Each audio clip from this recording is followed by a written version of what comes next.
ఇప్పుడు నేను చెప్పబోయే ఈ రాశుల వాళ్ళు ఎంత సంపాదించినా కూడా డబ్బు చేతిలో ఉండదు.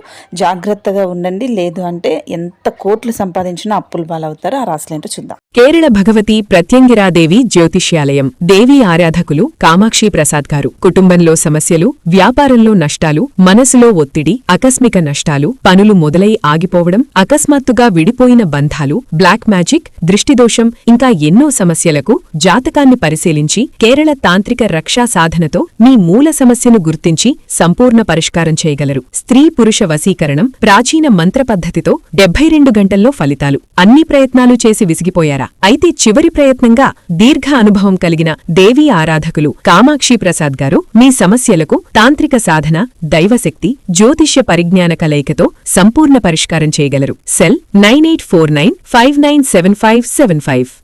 మొదటిది మేషరాశి. మేషరాశి వాళ్ళకి ఉద్యోగ వ్యాపారాల్లో ప్రాధాన్యత ఉంటుంది. ఆదరణ బాగా పెరుగుతుంది. డాక్టర్లు, లాయర్లు తదితర వాళ్ళ నుంచి రాబడి పెరుగుతుంది. దీనివల్ల వీళ్ళకి బాగా ఉంటుంది. కానీ ఎంత సంపాదించినా కూడా వీళ్ళు చేతిలో డబ్బులైతే నిలబడలేకుండా ఉంటూ ఉంటాయి. కాబట్టి కొంచెం జాగ్రత్తగా ఉండండి. ఇక వృషభ రాశి వాళ్ళకి కూడా ఉద్యోగ వ్యాపారాల్లో బాగానే కలిసి వస్తుంది. వచ్చిన డబ్బులు వచ్చినట్లు పోతూ ఉంటాయి. సో నీళ్లు కదా ఖర్చు అయినట్లు ఖర్చు చేస్తూ ఉంటారు.